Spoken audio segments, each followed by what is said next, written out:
Is Andrea Parker out there? Andrea, she's where she's best at filming. Andrea Parker is our next speaker. And she is an amazing woman. She has dedicated so much of her time to filming, to being there so the public can know what goes on in the courtrooms. Give a welcome to Andrea Parker.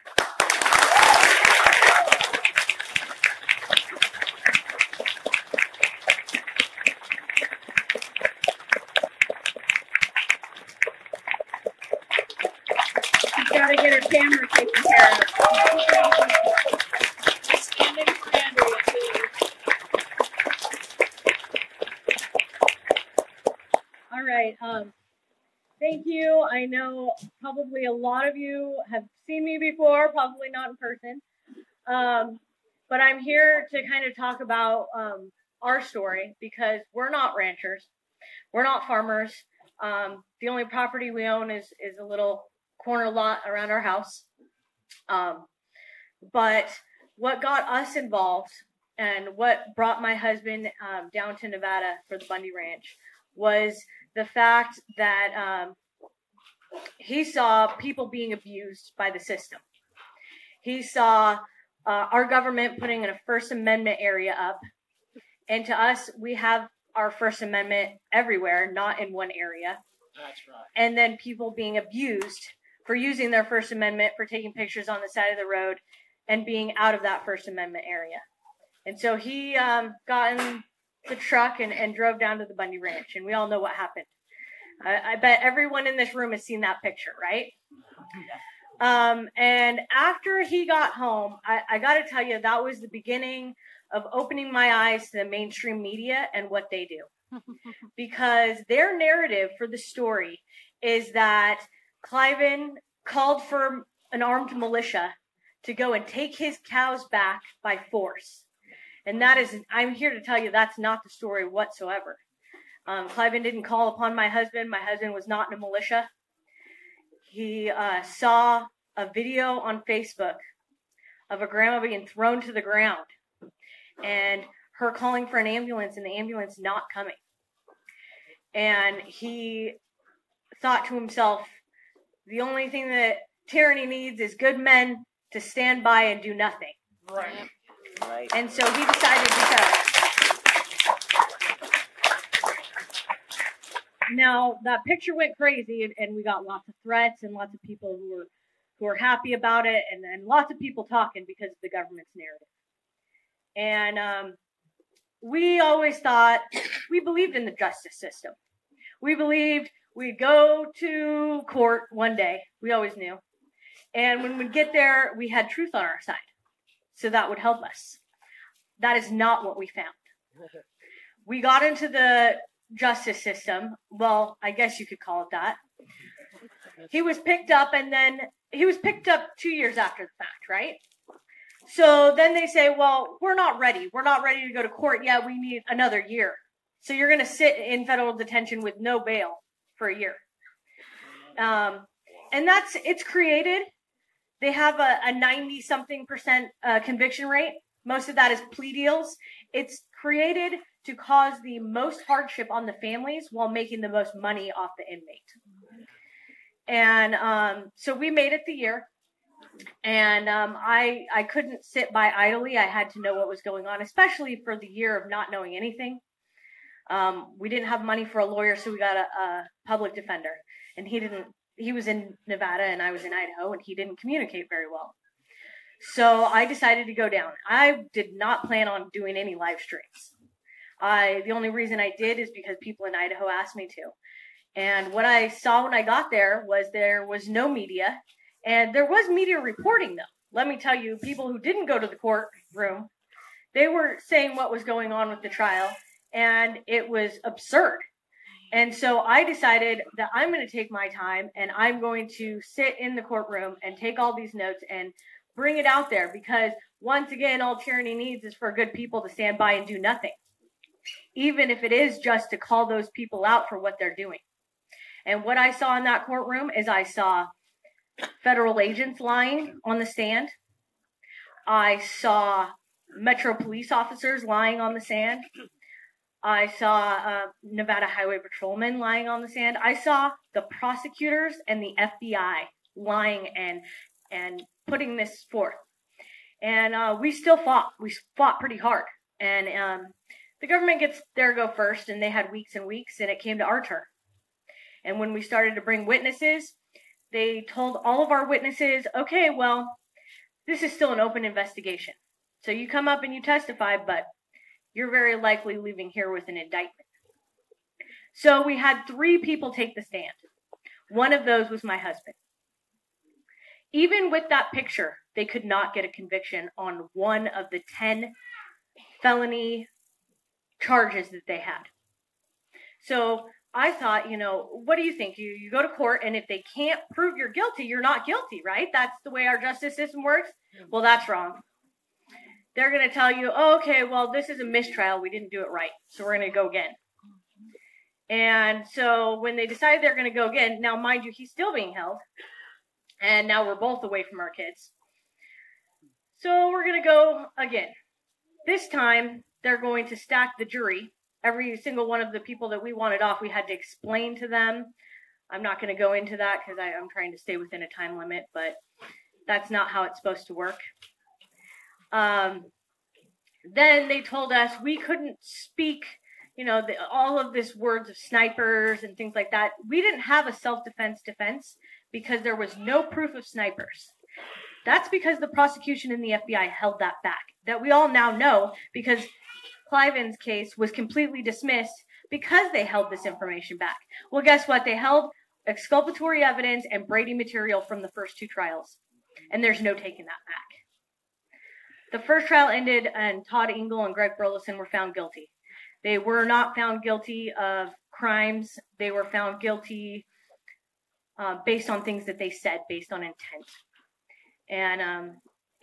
And it's all because they withheld information from the jurors. Whether it's withholding how much time, because I believe that they gave Todd Engel the 2 charges because they're like, oh, those are the lesser 2 charges. They never thought it would give 20 years to him. But that's what they're pushing for. So we go into our next trial. And this time we have to proffer all of our witnesses. So the government gets to go their many weeks again. Now we don't even get our witnesses to come, the ones that will come, to come in front of the jury first. No, they have to tell their entire story in front of the judge and the prosecution only.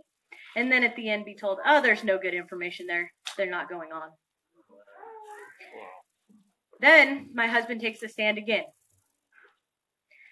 And he probably got through maybe half a day, if that, on top of all of the 20-minute holds that they're calling, objections, where they go over in the corner and argue and you don't know what's going on.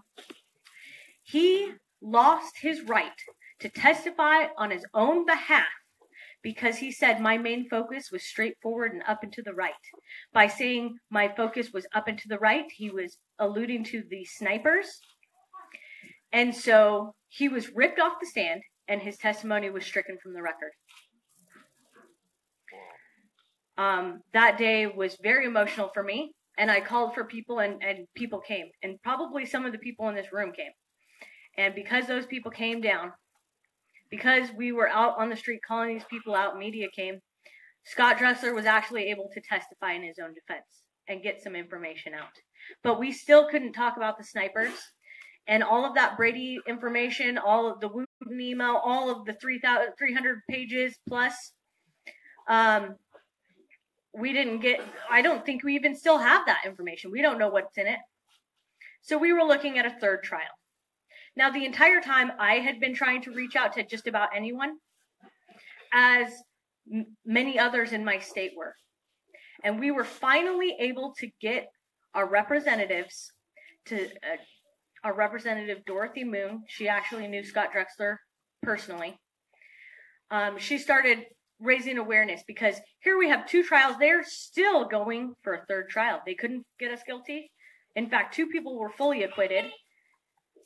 Everyone else, many charges were dropped. They're only facing 2 to 4 charges now instead of 11 each. But they're still going to try them again.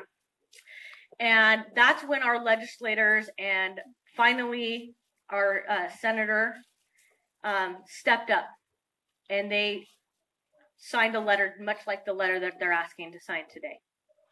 And let me tell you, it's not a popular thing. For these people to stand up and do this is huge. And I tell you, we all had to stand up and support these people, even still today. We have to stand up and support these legislators, these people that we put in office that will stand and do the right thing. We have to stand behind them, not just when they're doing it, but continue afterwards. And the people that we put in office that won't do the right thing, it's our duty to get them out and get people in there that will do the right thing.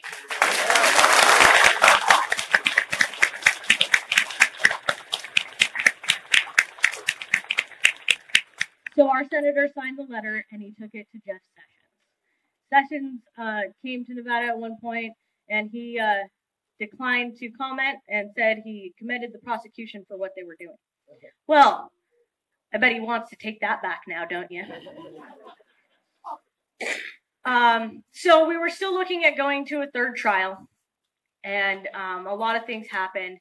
And finally, they came to us and they said, take a misdemeanor. And we looked at it. We still weren't getting a fair trial. We've been through 2, and it's only gotten worse.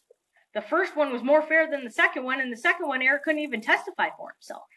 So we're looking at, do you think we're going to get a fair trial in this third one? And so both Eric Parker and Scott Dressler took those misdemeanors. And right afterwards, the next trial began.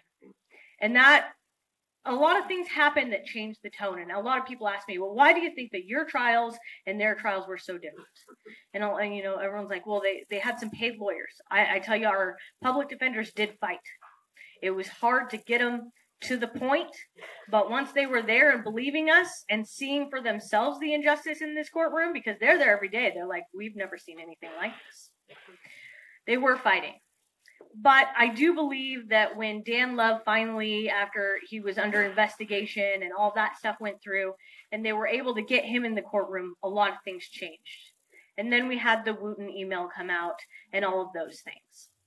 So I'm here today to say that we still need to work, because it happened here.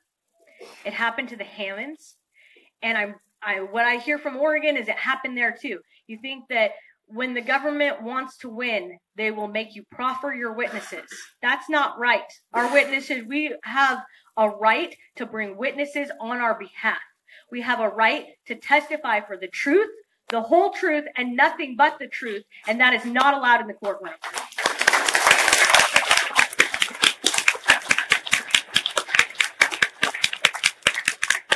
But more importantly, we have a duty to elect people and hold them to a standard.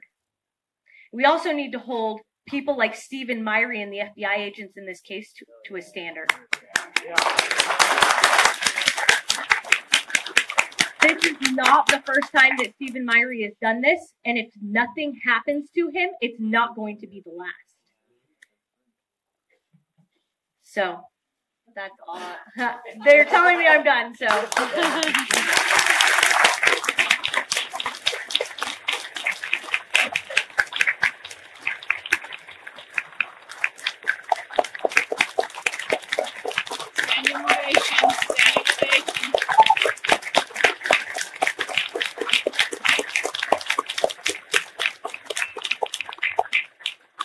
Andrea, because your husband is not here, I want to thank you personally for what your husband did. Eric Parker is a hero. Amen.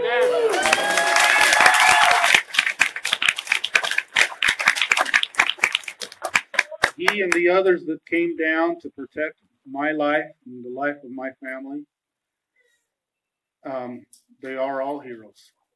And I do believe that we are alive today because of him and these others. That's right.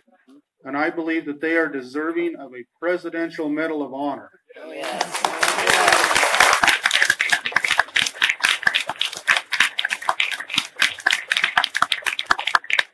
They felt the Spirit of the Lord. They knew that there was wrongs going on, and they immediately acted and came. They didn't leave it to someone else to do. They came and did it. These type of men are what make America great. these are the type of men that all of us should be to protect our life, liberty, and property.